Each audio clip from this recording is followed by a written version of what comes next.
Looking for some sweet new Dungeons & Dragons Adventures in the Forgotten Realms cards? Well, you can pre-order them all now from our sponsor Card Kingdom by heading over to cardkingdom.com. Hello everyone, it's Seth, probably better known as Saffron Olive, and it is time for a super fun video. The last few days, we have been counting down the best cards from Adventures in Forgotten Realms, 4 standard, 4 historic. Well, it is finally time to talk about the best format that is modern, and joining me to count down the 10 best AFR cards for modern, of course, is Crim. How's it going today, Crim?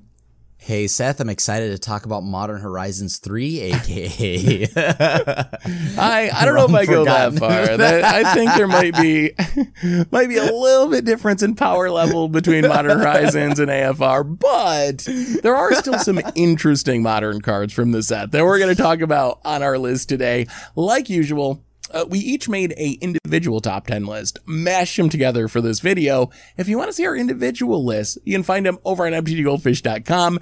I'll link the article in the description of the video, so check that out if you're interested. And on that note, let's start counting down our top 10 Adventures in the Forgotten Realms cards for modern. Coming in at number 10 on our list, we have a new white legend, Oswald Fiddlebender, basically a birthing pod for artifacts. Crim, what do you think about this one? I mean, for 1 mana, you sack an artifact, search your library for an artifact, equal to its mana value plus 1, put it under the battlefield. That's got to be good, right? And you only have to sacrifice an artifact. Obviously there's a chance that it dies, but the thing is, this card is a birthing pod for equipment. So, I believe you can probably find you can always find your hammer, right? For hammer time. There's no shortage of things you can grab with this. So I am a huge fan of this card, for any kind of artifact fun shenanigans in modern. So yeah. Yeah, this is a really interesting card to me. I feel like it definitely has a high power level. It does have a small killable body compared to Birthing Pod, not as guaranteed to stick on the battlefield, but it is a really powerful effect. I don't think you can do too many combo shenanigans because you do have to pay that 1 mana. We've seen Prime Speaker Vanifar go off where you can have these loops where you sack, get something that untaps it, get something else that untaps it, do it again. Convoluted whole. Yeah, I have to have a 17-point document to understand what the deck's trying to do, but when it works, it's really cool, and eventually get a Gray Merchant. Not going to be able to do that with Oswald, but for a value card, in modern, you got chromatic spheres and tons of cheap artifacts that trigger to draw you a card, let's say. When they go to the graveyard, it seems like that's a pretty easy way to generate value with Oswald's Fiddlebender, and then eventually get something decent, get a scrap trawler, let's say, work up to 3, get a scrap trawler, then that's returning artifacts as you sacrifice artifacts. So could definitely see some sort of grindy value loop type of artifact deck, or as you said, using it to get your equipment, just snagging your hammer time or whatever. Your hammer is a pretty big deal. So I don't know exactly where this card fits, but it definitely has some interesting possibilities in modern. For sure. Let's move on to number 9 on our list. Sticking with cheap white cards, we have Paladin class, another one of our class enchantments. Crim, what do you think about this one? I mean, it's a nice little tax effect for opponents trying to interact with you on your turn. So being able, this is going to be great on a low to the ground, hate bearsy style of deck, right? Of course, you've got other things, but the difference here is this card also gives you an Anthem and a mana sink for the late game here. Because some of these, let's say when you play a tax deck, a lot of that stuff hits your own spells too. So this doesn't hit any of your stuff when you're casting on your turn. This is only for your opponents. And yeah, the 5 mana part just to sink into I don't know, a Reality Smasher or something like that is pretty solid. Yeah, and that 1 mana tax, it really adds up against control decks. Control decks in modern often trying to play Force of Negation for free after tapping out. This just doesn't let that happen. Or they're trying to cast Cryptic Command. Cryptic being 5 mana, that's a really clunky card. Even Counterspell being up to 3 mana, that's a cancel. People don't even play cancel in Standard. So in the right matchups, that first level might not seem like a lot, but it actually is pretty effective. And then you get the upside of having an Anthem, which is relatively on curve. The best modern anthems are 2 mana, 3 mana with the flexibility of hating on control. Seems like a good option for like token decks, for go wide aggro style decks, human style decks. I don't know if it'll show up in literal humans, but mono white humans or whatever, like could definitely show up in something like that. So I like this one too. Hates on control and does exactly what you want in some sort of creature deck. Yep, and it makes it so all those opponents can't be casting, like if they are going to cast spells like Fatal Push and whatnot and Bolt, they're paying them 1 more, and that could be the difference for like a lot of decks, like burn decks that try to, you know, fire off things at the end of your turn to get most efficiency out of their mana. Yeah, I mean, even that's kind of an upside. You're not going to stop burn from lightning bolting you, but forcing them to do it main phase, that can be a big swing where you're able to resolve something, to have something stick on the battlefield that otherwise wouldn't. So the timing aspect of it, even if it isn't a hard counter, is pretty beneficial. Yep. Let's move on to number 8 on our list. We have Wish, which wishes a card from your sideboard, essentially. You can play a card you own from outside the game, which in competitive Magic means sideboard this turn. We've seen similar cards to this. It calls back to like Burning Wish. We have Granted from Fae of Wishes. We have Mastermind's Acquisition. The upside of Glittering this... Wish. Glittering Wish. Yeah. It wasn't too long ago until that card actually was nullified. Yeah, we have Glittering Wish. So there's a ton of different Wish cards. I think the upside of Wish is it's only 3 mana, which makes it cheaper than Granted, makes it cheaper than Mastermind's Acquisition. Those are both 4 mana, and it's in red, which is kind of the right color. Something like Mastermind's Acquisition, being in black, a little awkward for the kind of decks that might want Wish, which would be like Modern Storm style decks, because Modern Storm is mostly like a blue-red deck, and casting a double black spell just isn't all that easy. I think that Wish, kind of the floor of it is, I imagine this showing up and being Burning Wish for Modern Storm. Legacy Storm decks totally build about Burning Wish, being able to snag your finisher from the sideboard after you have your big combo turn, grab a Past in Flames or whatever. I think that Wish can do something very similar in modern combo decks more efficiently than the other options, which makes me kind of high on it in the format. But Crim, what do you think about this? Yeah, definitely. This looks like it's gonna, for me, this looks like it's going to in one deck, and it's Storm. Like that is the deck that's going to play it because it can generate all the mana and because you're forced to kind of like cast that spell that you grab this turn. Right? Yeah. So the thing here is like Storm is the one deck that can generate, well, not the one deck, but it is the deck that is most likely be able to do all the things that it wants for cheap, right? You're able to grab your Grape Shot or your Empty the Warrens, whatever from outside the game. You don't have to worry about cards like Surgical Extraction dunking you on that. So this is pretty major for those decks that are very reliant on a single card or something like that to close out the game. That's Storm. I also think this could be sort of interesting in maybe some of the new Enchantress decks. We've seen Enchantress decks be able to make a ridiculous amount of mana thanks to Sanctum Weaver, and being able to snag like a random finisher or a random hate card from your sideboard.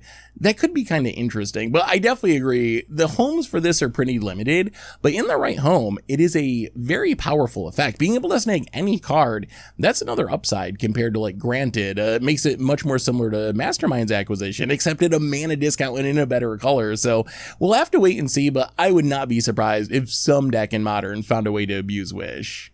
100%, yeah. Let's move on to number 7 on our list. We have a cheap little removal spell, Portable Hole. Crim. What are we exiling in Modern with this card? What aren't we exiling, right? I mean, okay, well, we're not exiling lands. But when it enters the battlefield, exile target non-land permanent opponent controls with mana value 2 or less until it leaves the battlefield. This is major. First off, let's pay attention to the fact that it's 1 mana, and the fact that it can hit anything that is a non-land permanent that an opponent controls. That's pretty solid. This like takes out a Wrenn and 6. This takes out, whatever, right? Because it's anything mana value 2 or less that isn't a land, which is a lot of Modern. I mean, it gives you a way to like deal with obviously like, Monkey and all that stuff. It's great to slow down aggression, but there are non-creature permanents that can be problematic at points. So like you can take out a Stony Silence, you can do a lot here. Yeah, this is a card that I was very hyped for when we first saw it, and then Modern Horizons 2 came along, and they added Prismatic Ending in the format, and that dampened my enthusiasm a little bit, but I still think that Portable Hole can be a very playable card in Modern. Can't tutor up Prismatic Ending, Seth. That is, well, this could. I don't know if it can because it's white mana, though. I think that ruins it. I think it has to be one colorless mana for Urza Saga, but... Oh, does it? I think so. Oh. I think so. But Niachuk will take care of that. Then never mind. I'm kidding. I'm a liar. Don't worry about it. Urza Saga sucks. This card does hit everything, though, and there is an upside of it being an artifact. We've seen a resurgence of Affinity. Affinity really wants artifacts on the battlefield to get up to Mirror Enforcers and Sojourner's Companions, these big expensive Affinity threats. This is a cheap removal spell. This seems great. Like, in an Affinity deck that also has a lot of colorless lands, I would definitely want this over something like Prismatic Ending, because it's essentially adding a mana just by sitting out on the battlefield for all of your Affinity threats. So I think worst case, this can be really good for maybe Karn decks, snagging it from the sideboard, 1 mana removal spell that's an artifact, probably better than Glass Casket, more efficient than Glass Casket in Affinity decks that cares about an artifact being on the battlefield. And as you said, it does hit a lot. If you just look at cards that are played, Ragavan, Dragon's Rage Channeler, Stoneforge Mystic, Sanctifier Invect, Snapcaster Mage, Do the Voidwalker. If you just read the list of most played things in the Modern format, many of them are 2 mana and less, and this is going to snag all of them and potentially trade up to a 2-drop a lot of the time. So even though Prismatic Ending is super busted, and I've been blown away by how good that card is, I still think that Portable Hole is going to find a role in Modern. Yeah, and once again, this is just able to hit so much. Like, seriously, so much, especially for that Affinity deck that you're playing. Being able to pick off, once again, Stony Silence is major. So, and like this, it's nice. The artifact type is huge. Sacking it to Ravager when, like, whatever you exiled is no longer relevant is pretty major. Yeah, I definitely agree with that. Well, let's move on. Number 6 on our list. We got a pretty easy one. Hobgoblin Bandit Lord, a new Goblin Lord. Goblins, a pretty real deck in Modern, more of a tier 2 deck, I would say at this point, although it has been tier 1 at various points in the past. Crim, do you think Hobgoblin Bandit Lord can maybe find a home in the Goblin deck in Modern? I think with the ability to tutor up whatever you want, you can play tons of singletons. So yeah, I see this as a card you could probably play 1, maybe 2 copies of, just because the activated ability is so nice. To be able to, like, pick off somebody immediately or a threat, you know? So I'm here for it. I'm here for it. Yeah, that's kind of how I view this card. I don't think this is like the new best Goblin card or anything crazy like that, but it's a solid Lord. It's got a reasonable body. It's got a nice removal ability, which is beneficial to Goblins. And as Crim mentioned, Goblins have Goblin ringleaders. They have Goblin matrons. They have a ton of ways to find one-ofs, which incentivizes Goblins to play a lot of cards. Just a single copy, maybe 2 copies. And that would be what I would expect for Hobgoblin. I don't think you're going to jam 4 of these in Modern Goblins, but as a one-of that you can tutor up in the right scenario, could definitely see it having some value there. Definitely. Let's move on to another tribal card. Number 5 on our list, Circle of Dreams Druid. This seems a little bit like deja vu, Grim. I feel like we did the same thing in Historic video like a couple of days ago. Circle of Dreams Druid. Where are we playing this one? Like elves? I mean, why not? Right? Like, look at it. It's Gaia's Cradle on a body will always be abusable, right? Like, in especially Modern. So, like, we're just, now elves are at a critical mass of things where, like, in Historic, it didn't have Shaman of the Pack, right? It doesn't have some of the more broken cards, right? That, or things that, you know, elves needs for Historic, like Azuri. But now, with this going into Modern, you're going to have a critical mass of things that just cannot live. Like, if the Elves player lets to keep any of these cards, Azuri, Archdruid, Circle of Dreams Druid, you're going to probably lose. Yes, and it gets even scarier when you get back to Modern because you have some shenanigans with this card, like Curion Ranger, another new-ish edition with Modern Horizons, lets you bounce a forest to untap a creature. You have even better mana sinks, like Azuri is an absurd mana sink that can just close out the game with its overrun ability. Eldritch Archdruid, it's one of the scariest elves, often coming down on turn 2 because elves have so many mana dorks. And it's a card that you just have to kill before your opponent untaps or you're probably going to lose the game. Circle of Dreams Druid, not quite as good in elves because it's not an elf lord, but still, this is a must kill threat that if you don't kill it, your opponent's going to untap, dump their hand, have a ridiculous turn, you're not going to be able to catch back up. So I certainly see this being like Elvish Archdruids number, 5 and 6 or something. Maybe you play a whole playset of them. Maybe it's 6, 7, and 8. But I think this has a home in Modern, in Elves, is extra copies of Archdruid. And Archdruid, one of the best cards in that deck. Agree. Let's move on to number 4 on our list. The Creature Land sliding down. They were number 1 in Standard and Historic, and Modern coming in at number 4. Crim, why are they a little lower on our list in Historic? Although still, in our top 5. Well, the other ones are considerably more powerful, I guess, still. But on top of that, they add 2 colors. But maybe we're just wrong on how high these should be. Maybe they or how low these are right now. Maybe they could be a little bit higher, like top 3 or even top 2. Because as you think about it, Modern nowadays, if you play a tap land, you could lose the game. Yep. So the fact that this comes down and isn't a tap land, and if it is, it's no different than the other ones, right? But the thing is, it has the upside of potentially not being that, and this makes it so even aggro decks can now have a tap land, right? So or a creature land. So this is pretty sweet, and it's not as powerful because the other ones do kind of outshine it. But maybe we just haven't played with these yet, and these are even better than we think in Modern. Yeah, I think there's a lot of competition in Modern, although, as you mentioned, the competition comes into play tapped, and Modern really values lands coming into play tapped. There are not a whole lot of tap lands that see much play in Modern. These coming into play untapped definitely opens up some possibilities that, even if, as a creature, maybe they're not quite as good as, like, Celestial Colonnade, most of them, or the best Creeping Tar Pit or whatever, they're still powerful enough, and coming into play tap is huge. I really like the green one as a one of in Primeval Titan decks, being able to snag that. Those decks make so much mana, and this can be your backup plan. Your opponent's got to kill your Primeval Titan, and if they do, then you can just beat down with this massive Lair of the Hydra. We were just talking about goblins or even mono red. The other thing is, a lot of Modern decks value efficiency, and you see a lot of decks, like the Prowess deck is kind of running on 2 lands most of the time, and if it gets more lands, it's often sacrificing them to Lava Dart anyway. So in some decks, these are always going to be coming into play tapped, or very often coming into play tapped, and then you get a lot of value if you do happen to flat out of having this creature. Untapped. Oh, did I say tapped? Yeah, untapped. Yeah. But it's almost always going to be coming into play untapped in some decks. And then when the worst happens and you do end up with too many lands, that gives you a way to just keep pouring on the damage and closing out the game. So I think there's definitely a role for these in Modern. And like, once again, I think as I look at this, they might be better than number 4. Like, they could be number 2. Yeah, I think there's definitely the top few cards on our list, I think, are all pretty close for the most part. But keep moving on. Number 3 on our list. Let's see the competition for the creature lands. We have Tasha's Hideous Laughter, a new 3 mana exiling mill spell, which I ran all the numbers on this.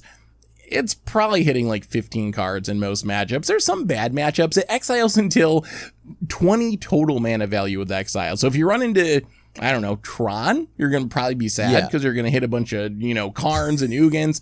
But if you run into like Burn or an aggro deck, you could easily be milling or exiling 20 plus cards for 3 mana, which is kind of insane. Crim, what do you think about this one in Modern? I love this card so much. But the variance on it is a little wild. The exile on it could be terrifying because, like, let's think about. I love this card. I think it's still very good, but I don't know because, like, when I think of the decks that are going to play this, I'm thinking of Mill, right? I think we all are. So, but what is it replacing, right? Because it just got Fractured Sanity. And that is always going to be 14 cards for 3 mana, and it cycles. And then on top of that, it exiling could hurt your Visions of Beyond. But still, like you had mentioned, like, those are the downsides, but the upsides are that, like, everything in Modern is like 1 mana, 2 mana outside of Tron. And so you really can just, like, mill half a deck. Heaven forbid you cast a second one, or you've archive trapped. So this card is very powerful, and its ability to exile, I believe, then makes it so some cards, like let's just say an Eldrazi, can't just shuffle everything back in. Yeah, that is a bit of hate against what your opponent would bring in to hate on your mill plan. Bringing in Eldrazi or various cards to shuffle your library back in. Tasha's Hideous Laughter gets around that, which is a nice upside. Right. Sure, it does turn off your drown in the, or doesn't turn off, but it doesn't fuel your drown in the lock or fuel some of your cards that care about things in the graveyard. But that's fine. I think there is a home for this in mill. I actually did the math, and there's a couple of bad matchups, like Living End was bad, Tron is obviously bad, but in general, you're somewhere in the like 12 to 17 card range, which I think is probably going to be worth it. And then you have some really good matchups where you play the really aggro decks and it jumps up to like over 20 cards. Based on other similar cards milling like 14 or something, I think that's probably perfectly fine. The other thing that I think is interesting is the possibility of this making a new mono blue mill deck. Now that you have this, we have a Fractured Sanity, another triple blue mill card, and we have the Chroma one, which has never really seen play before, Sanity grinding. Triple blue, you reveal your top 10 cards and you mill for each blue mana symbol revealed. If you have all these triple blue card spells in your deck, that is also going to be a lot of mill. So I could see there being some sort of mono blue mill deck that you back it up with a bunch of counter spells and cryptic commands, and you just try to cast like 3 of these spells. Tasha's Hideous Laughter, Sanity Grinding, Fractured Sanity, or Archive Trap probably still gets in there, and know that any 3 of those should be enough to essentially mill your opponent's entire deck and win the game. So I think that there definitely is a home for this in the mill deck, and it could even create a new archetype or sub-archetype of mill in the format. Yep. The only thing is it's going to be fighting against Fractured Sanity, I think, right? Yeah. That, I think, or some other spells. You're going to have to shave some amount of them because you can only have so many 3 mana mill cards, right? So, and then mill cards that don't fuel the rest of your mill deck. However, this card is equally as powerful, like it has its like upsides that are equally as sad on its downsides too. So it's as good as it is bad in a mill deck. And I think oftentimes the good will outweigh. Yeah, no, I think that is probably true, and like you said, the exiling can definitely be an upside, and I think that especially in the current meta where mill has been popular enough that people are actually like playing Eldrazi in their sideboard specifically to beat mill, Tasha's Hideous Laughter goes up even more in a meta game like that, and that's what our current meta is like. So I think in the immediate future, it's even higher in value than it would have been like 6 months or a year ago when no one really cared about mill and didn't actually sideboard to beat it. Let's move on to number 2 on our list. We're sticking with cards that got a lot of blue mana symbols. Demolish. So we talked about it in Standard. We were kind of meh. We talked about it in Historic. We were a little bit higher. Modern, I think, is the format where Demolish can shine because Modern is the home of the free spells, the Manamorphoses, the Lava Darts. It seems really easy. Oh, the Thought Scours. It seems really easy to have this coming down on turn 2 potentially in Modern, playing all very playable cards, not playing a bunch of jank that you don't want to have in your deck, playing cards that people are already playing anyway in like, is it Blitz style decks? And is it Phoenix style decks? I think that Modern is the perfect home for Demolish, but Crim, what do you think about this one? Full agree. This card is very, very powerful here, right? Like Demolish actually is my like number 1 card on my list because of all those reasons. Single-handedly, just Thought Scour alone makes me love this card. Like, and then on top of that, yeah, like you have all the free spells that are just running around as you had mentioned. So this is perfect for Modern. This is where it's going to thrive. This is exactly like, I don't know what kind of deck will use it right now. But once it finds a home, it's going to be pretty solid. Like Phoenix could play this, right? As just more Phoenixy recursive things. So yeah, like I love this card. Yeah, I think I'm going to try it right away in the Is It Blitz deck. The Blitz deck has added Dragon's Rage Channeler.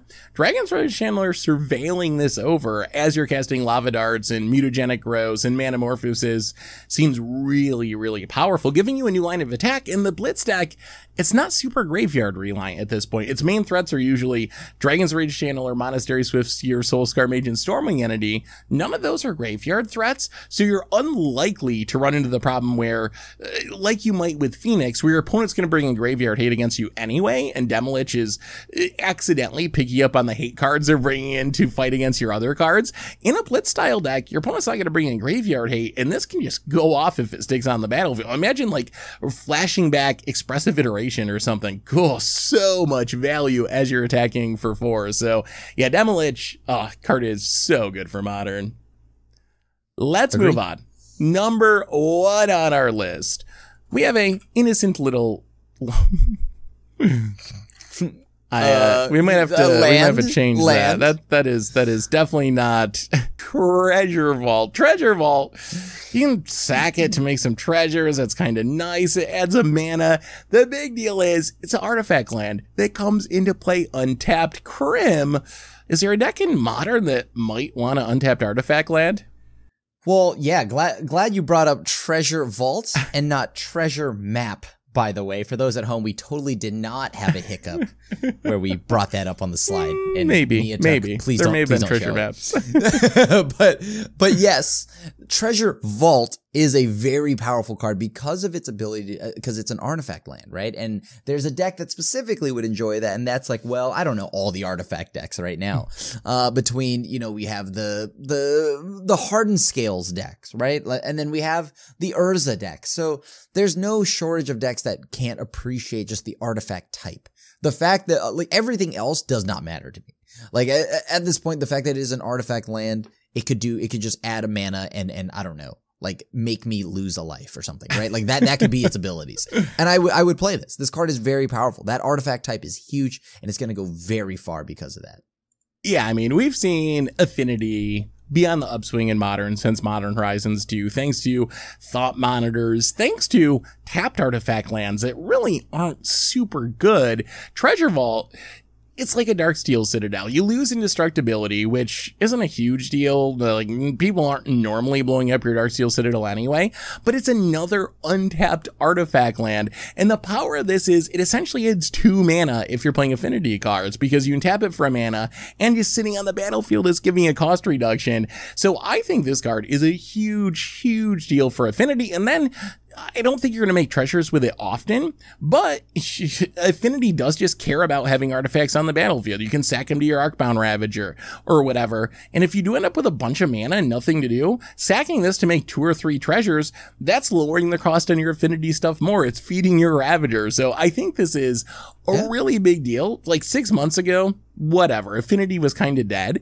but thanks to Modern Horizons 2, it is back. And this is just another push. I would not be surprised if we end up with Affinity being an actual, like, legitimate top tier, at worst, like, second tier deck in Modern, in part because of the power of Treasure Vault combined with the Modern Horizons 2 stuff. And I'm kind of, like, surprised they printed this. They banned all the artifact lands 20 years ago. They didn't print them forever. And then all of a sudden, the last couple months, we had a whole cycle of the tapped ones in Modern Horizons 2, and now one in a standard set. Like, all of a sudden, it's artifact lands just falling out of the sky. So definitely very interesting to see Wizards printing these lands again, and we'll see how powerful they are, but I think they're going to be very powerful. Yeah, this has got to be at least I'm thinking I would play a play set of this, right? Probably. I would, and Affinity, I would play 4 Darksteel Citadels for this. You don't need much colored mana anyway. This allows you to cut some of the new tapped artifact lands potentially, which are kind of painful. They're okay, but coming into play tapped is not something you really want in an Affinity style deck. So yeah, I think in Affinity, I'm starting with 4 Citadels and 4 of these, and I think I'll be very happy with that. Same. Anyway, that brings us to the end of our top 10 Modern cards from Adventures in the Forgotten Realms. So Crim, thanks so much for hanging out and talking about it. It's always fun. Yes, thank you for having me, Seth. And thanks to everyone for watching. So you've seen our top 10 cards, and you can see our individual list over at mtggoldfish.com. Check it out, linked in the description below. But let us know what you think. What are you hyped for from Adventures in the Forgotten Realms for Modern? What do we get right? What do we get wrong? What's going to see play? What's not? Let us know in the comments. Thanks so much for watching. Hope you all enjoyed it, and we will talk to you soon. Did you enjoy today's top 10 video? Well, we're going over all the different formats over the course of the next week, so make sure to check out the last top 10 video we did over here.